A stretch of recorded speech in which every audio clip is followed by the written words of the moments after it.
Halo, Assalamualaikum kelas 9. Ketemu lagi ya. Hari ini kita akan belajar tentang sistem reproduksi pada manusia. Jangan lupa disiapin buku catatannya ya, supaya nanti bisa langsung dicatat.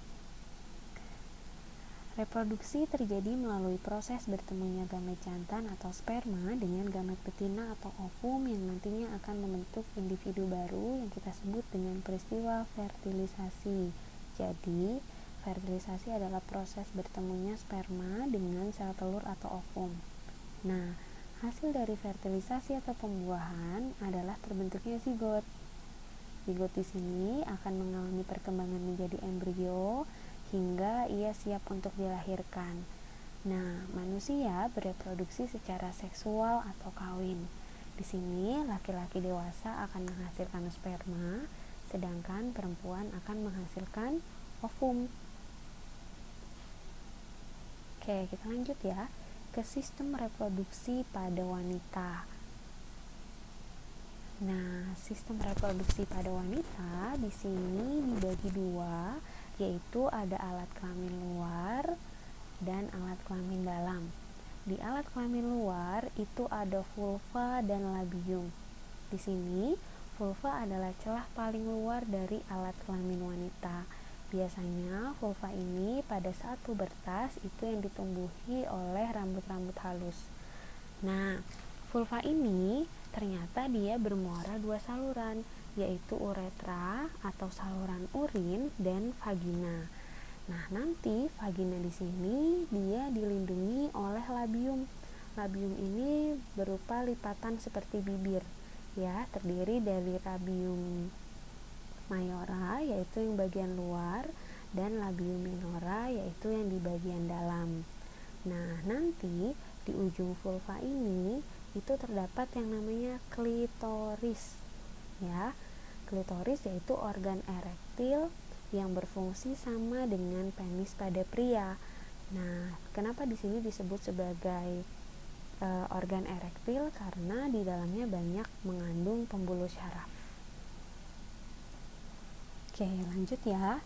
Kita masuk ke alat kelamin dalam. Itu ada ovarium, ada oviduk atau tuba falopi, kemudian ada rahim atau uterus dan vagina. Kita lihat gambarnya. Nah, ternyata seperti ini kurang lebih gambar sistem reproduksi pada wanita bagian dalam. Nah, ini kamu harus pahami betul-betul karena sering banget keluar di soal pada saat ulangan ataupun ujian lainnya. Yang pertama, itu ada ovarium. Ovarium ini jumlahnya sepasang berada di kanan dan kiri tulang pinggul pada wanita, ya. Nah, ovarium di sini fungsinya adalah menghasilkan sel telur atau ovum setiap bulannya. Jadi, dia ada dua, di kiri dan di kanan. Nah, setiap bulannya dia akan menghasilkan yang namanya ovum atau sel telur. Nah, selain menghasilkan sel telur, ovarium di sini juga berfungsi sebagai penghasil hormon. Hormonnya ada dua, ada hormon estrogen dan hormonnya satu lagi adalah progesteron.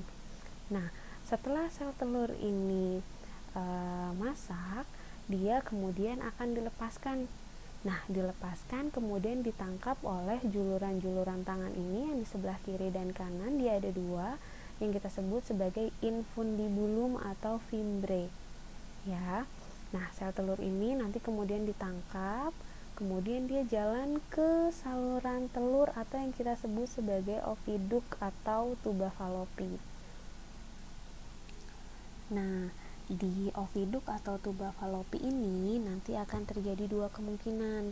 Kemungkinan pertama, kalau misalnya dia bertemu dengan sperma, maka akan terjadi peristiwa yang namanya fertilisasi atau pembuahan, ya kan? Nah, kalau misalnya nanti dia tidak bertemu dengan sperma, maka sel telur tadi lama-lama akan membusuk dan akhirnya akan mengalami yang namanya menstruasi pada wanita gitu.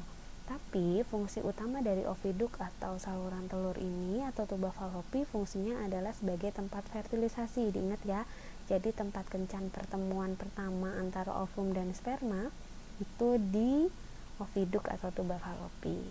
Nah, setelah bertemu dengan sperma, kemudian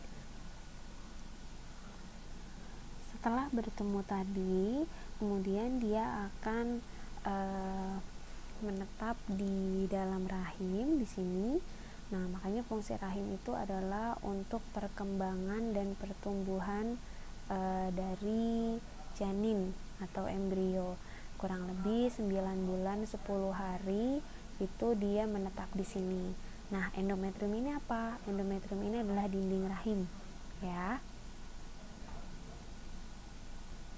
Nah, lapisan pada rahim ini selain ada endometrium, sebenarnya dia ada 3. Ada parametrium yang paling luar, kemudian myometrium itu yang bagian tengah, dan yang paling dalam adalah endometrium. Nah, pada saat terjadi menstruasi, itulah yang meluruh adalah dinding rahim yang paling dalam atau yang disebut sebagai endometrium.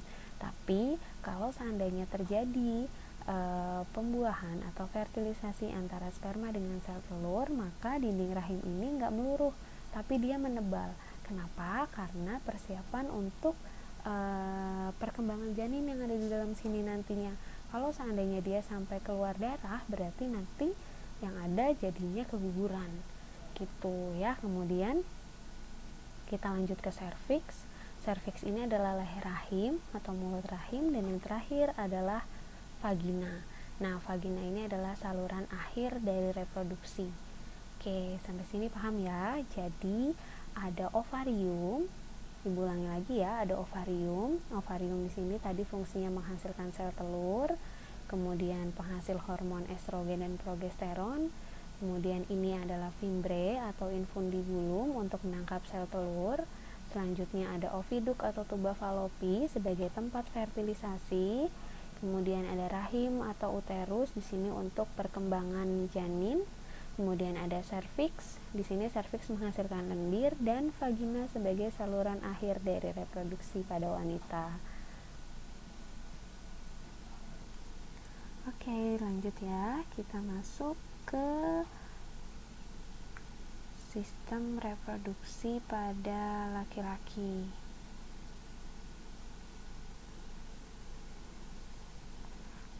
Nah, sistem reproduksi pada laki-laki ini juga sama.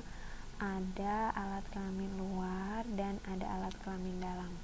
Nah, alat kelamin luarnya itu ada 2, ada penis dan skrotum, ya. Nah, penis di sini sebagai alat kopulasi, yaitu untuk memasukkan atau memindahkan sperma ke saluran kelamin wanita. Ya, itu yang disebut sebagai alat kopulasi. Gambarnya itu yang ini, yang di bagian luar itu ada penis, dan yang kedua ada skrotum. Nah, skrotum ini adalah kantung berisi sepasang testis. Nah, fungsinya adalah berarti melindungi testis dan pengatur suhu pada testis. Ya, jadi ingat, alat reproduksi bagian luar itu adalah pentum, penis dan skrotum, ya. Penis sebagai alat kopulasi dan skrotum adalah untuk pengatur suhu pada testis. Kemudian alat kelamin dalam atau internal itu ada testis, ada epididymis, ada vas deferens dan uretra. Nah, gambarnya yang mana? Kita perbesar ya.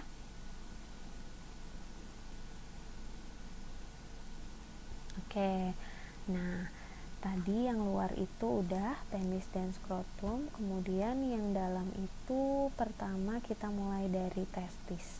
Nah, testis ini berjumlah sepasang pada laki-laki, fungsinya adalah sebagai penghasil sperma dan penghasil hormon testosteron. Nah, di dalam testis ini nanti itu banyak terdapat tubulus seminiferus. Ingat ya. Kemudian setelah testis itu masuk ke selanjutnya, yaitu epididymis. Nah, epididymis di sini fungsinya adalah sebagai pematangan atau penyimpanan sperma sementara. Jadi di epididymis ini spermanya itu dimatangkan dulu di sini. dan disimpan sementara. Kalau sampai dia sudah dewasa, baru dia siap untuk dikeluarkan. Pertama, saluran yang selanjutnya setelah epididymis adalah si vas deferens. Nah, vas deferens ini adalah saluran lanjutan dari epididymis yang panjang ini ya. Ini namanya adalah vas deferens. Jadi vas deferens adalah saluran lanjutan dari epididymis. Kemudian selanjutnya adalah uretra. Nah, uretra ini kelihatannya di bagian tampak depan ya, di sini uretra. Jadi uretra ini adalah saluran urin dan saluran sperma yang letaknya itu ada di dalam si penis. Nah, kalau ini sebelah sini gitu ya, bisa diingat ya.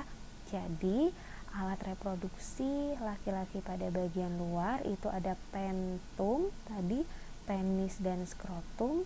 Nah, kalau alat reproduksi bagian dalamnya itu ada testis, epididymis, kemudian vas deferens, dan yang terakhir adalah uretra.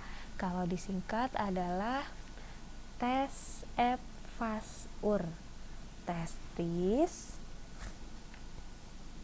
kemudian epididymis, vas deferens, dan urnya adalah uretra. Oke, sampai sini paham dulu ya. Oke, next ya. Ternyata di saluran reproduksi pada pria itu tadi ada 3 kelenjar tambahan.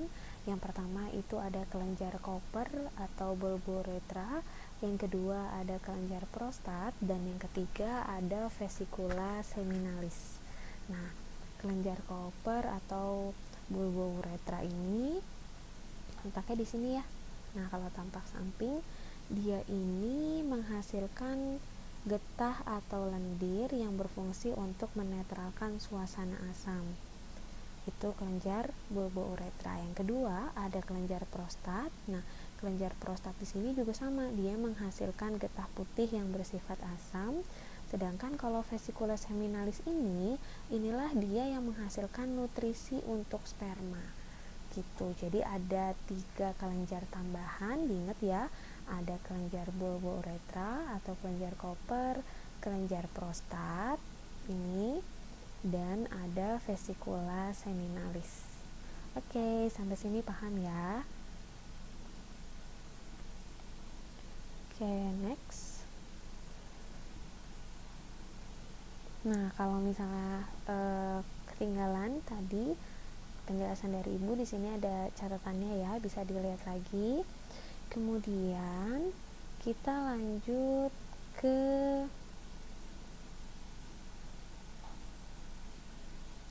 siklus menstruasi ya.